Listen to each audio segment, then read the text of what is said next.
সাবেক প্রধানমন্ত্রী শেখ হাসিনার পূবালী ব্যাংকে থাকা লকার জব্দ করেছে এনবিআর এর কেন্দ্রীয় গোয়েন্দা সেল সিআইসি।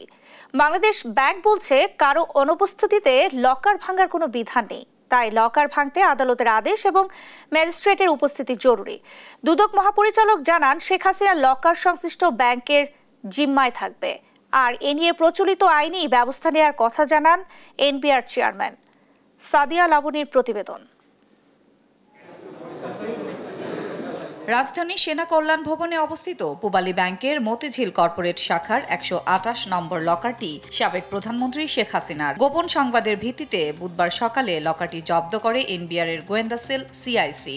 একই ব্রাঞ্চে শেখ হাসিনা ও শেখ রেহেনার যৌথ নামে সেভিংস অ্যাকাউন্টের সন্ধান মেলে, যেখানে আছে ৪৪ লাখ টাকা। এছাড়া শেখ হাসিনার একক নামে এফডিআর আছে ১২ লাখ টাকার। লকার জব্দের বিষয়ে বুধবার দুপুরে এক ব্রিফিংয়ে কেন্দ্রীয় ব্যাংকের সহকারী মুখপাত্র শাহরিয়ার সিদ্দিকী জানান, শেখ হাসিনার অনুপস্থিতিতে লকার ভাঙতে হলে সংশ্লিষ্ট সংস্থার আইনি অধিকার থাকতে হবে, পাশাপাশি আদালতের আদেশ ও ম্যাজিস্ট্রেটের উপস্থিতি লাগবে। এই ধরনের প্রক্রিয়া এটা লকার ভাঙা যাবে না।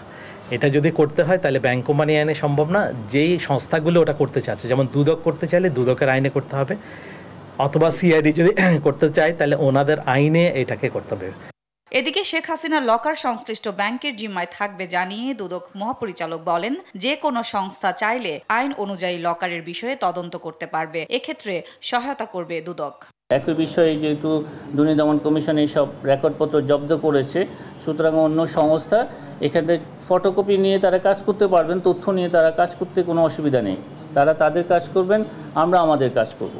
গোয়েন্দা তৎপরতার বিষয়ে কেন্দ্রীয়ভাবে কিছুই জানেন না বলে দাবি করেন এনবিআর চেয়ারম্যান। ভল্ট ইস্যুতে প্রচলিত আইনি ব্যবস্থা নেওয়ার কথাও জানান তিনি। তাদের কাজ তো গোয়েন্দারাই করে, এটা তো গোয়েন্দাগিরির মতোই, এটা তো আর ওপেন হয় না। এমন ব্যাপারটা এমন যে ইভেন আমার নলেজও থাকে না, গোয়েন্দাদের কাজই। কি ব্যবস্থা নেবেন পরবর্তীতে?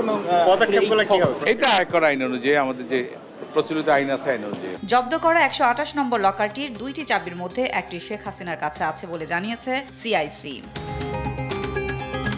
সাদিয়া লাবনী, দেশ টিভি, ঢাকা।